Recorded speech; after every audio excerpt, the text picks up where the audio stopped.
Hello everyone, आशा करती हूँ आप सब ठीक होंगे। मैं चंद्रिका सिंह आप सभी का स्वागत करती हूँ आपके अपने चैनल चंद्रिका एकेडमिक में। तो यहाँ पर बात करने वाले, जैसा कि हमने लिखा है कि जाने कैसे करें तैयारी सीटेट की। फर्स्ट अटेम्प्ट में क्लियर करने के लिए हमें सीटेट की तैयारी किस तरीके से करनी चाहिए, कौन कौन सी स्ट्रेटेजी अपनानी चाहिए, तो ये सब हम यहाँ पर जानने की कोशिश करेंगे। जो जुलाई 2023 में एग्जाम होने वाला सीटेट का, उसमें अगर आपको क्वालिफाई करना है तो बने रहिएगा वीडियो में लास्ट तक। और चैनल पर नया है तो चैनल को सब्सक्राइब कीजिएगा, लाइक कीजिएगा और ज्यादा से ज्यादा शेयर करके सपोर्ट कीजिएगा। जैसा कि आप सब जानते हैं कि जो सीटेट का हमारा नोटिफिकेशन, सॉरी सीटेट का जो एग्जाम होने वाला है जुलाई में, उसकी तैयारी के लिए हमें किस तरीके से कवर करना है जल्दी जल्दी, इसको ना देख के माइंड थोड़ा सा रिलैक्स कीजिए और समझिए कौन सा हमारा ऐसा सब्जेक्ट है जो हर सब्जेक्ट में हमें हेल्पफुल रहेगा। तो बात करते हैं, यहीं पर बने रहिएगा लास्ट तक वीडियो में।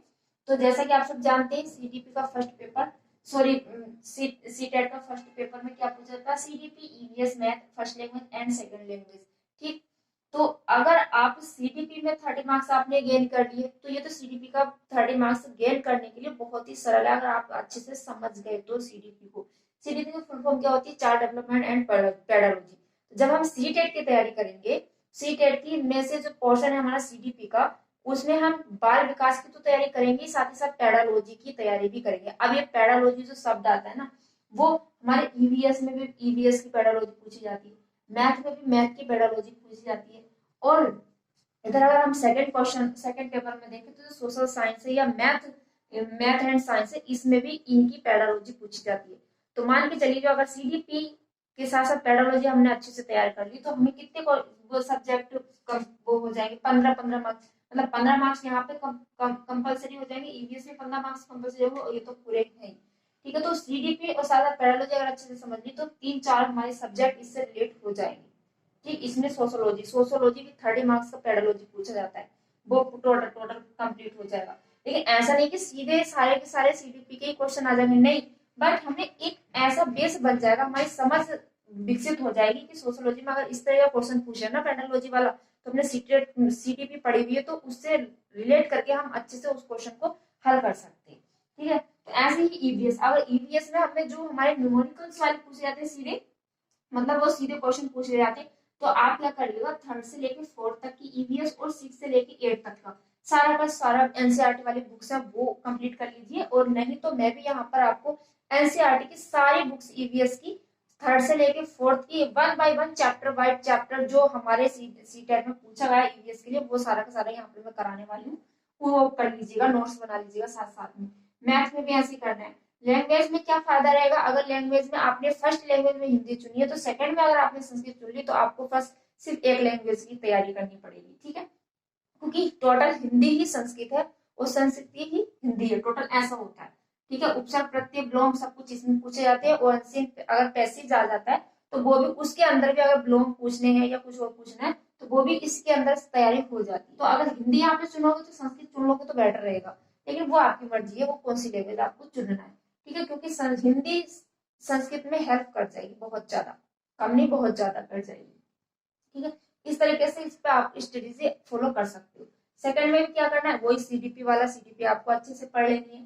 फर्स्ट लैंग्वेज में अगर हिंदी चुनिए, तो सेकंड में आप संस्कृत चुन लोगे, तो उसमें दूसरी लैंग्वेज में ज्यादा दिमाग मत्थपच्ची करने की कोई जरूरत नहीं है। और जो पेडालॉजी आती है संस्कृत की भी सेम ही आ जाती है, अगर हमने यहाँ पे पेडालॉजी पढ़ी तो संस्कृत की बिल्कुल सेम आती है, जैसे कि हिंदी की पेडालॉजी आती है ना, वैसे ही संस्कृत की भी आती है।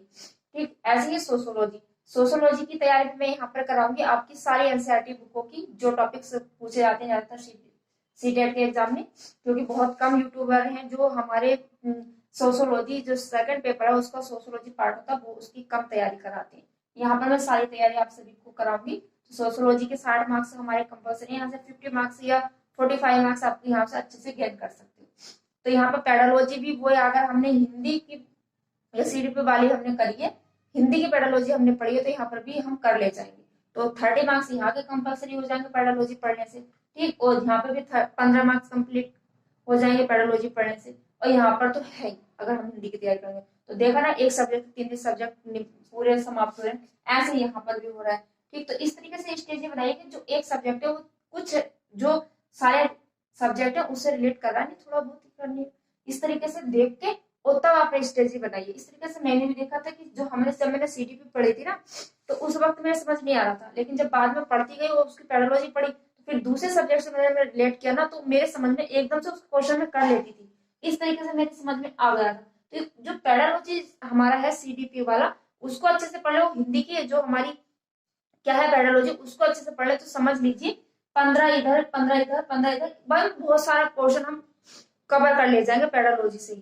ठीक से आप सभी को सीटेट फर्स्ट पेपर और सीटेट सेकंड पेपर की आपको तैयारी करनी है। अगर आपको अच्छे से समझ आया है तो, और नहीं करना है तो आपको जैसा भी आपको अच्छा लगे, क्योंकि हमसे बेहतर हमें कोई नहीं जान सकता।